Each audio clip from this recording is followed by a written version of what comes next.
ଆଜି ମୁଁ ଆପଣଙ୍କୁ ବାଇଗଣ ରସାର ରେସିପି ସେୟାର କରିବି। ଏହା ରାତିରେ ରୁଟି ପରଟା ସହିତ ଖାଇବା ପୁରାପୁରି ଜମିଯିବ। ଦିନରେ ଗରମ ଗରମ ଭାତ ସହିତ ମଧ୍ୟ ଆର ମଜା ନେଇପାରିବେ।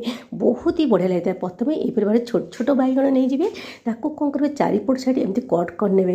ତଳ ପର୍ଯ୍ୟନ୍ତ ପୁରା କାଟିବେନି। ସେଥିରେ କ'ଣ କରିବେ, ଲୁଣ ହଳଦୀ ଟିକେ ଗୋଳେଇ ନେବେ।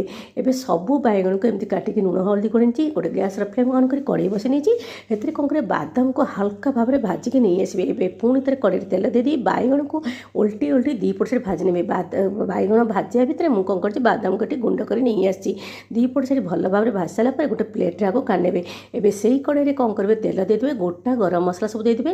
ଦୁଇଟା ମିଡ଼ିୟମ୍ ସାଇଜ୍ର ପିଆଜକୁ ଏଠି ଚପ୍ କରି ନେଇଛି। ତାକୁ ଟିକେ ହାଲକା ଭାଜି ସାରିଲା ପରେ ଅଦା ରସୁଣ ପେଷ୍ଟ ଆଉ ଟମାଟୋକୁ ଏଠି ଚପ୍ କରି ନେଇଛି। ସେଥିରେ ହଳଦୀ ଗୁଣ୍ଡ, ଲଙ୍କାଗୁଣ୍ଡ, ଲୁଣ ଦେଇ ଭଲ ଭାବେ ମସଲାକୁ 3ରୁ 4 ମିନିଟ୍ କଷି ନେବେ। ତାପରେ ସେଥିରେ ଧନିଆ ଗୁଣ୍ଡ, ଜିରା ଗୁଣ୍ଡ, କସ୍ତୁରୀ ମେଥି ଦେଇକି ପାଣି ଦେଇକି ଅଳ୍ପ ଅଳ୍ପ କରି ଘୋଡ଼େଇ ଘୋଡ଼େଇକି ଏମିତି 3ରୁ 4 ମିନିଟ୍ ଭଲ ଭାବରେ କଷି ସାରିଲା ପରେ ଏବେ ବାଇଗଣକୁ ଦେଇଦେବେ। ଆଉ ବାଦାମକୁ ଯେଉଁ ଗୁଣ୍ଡ କରିଥିବ ଦେଇଦେବେ।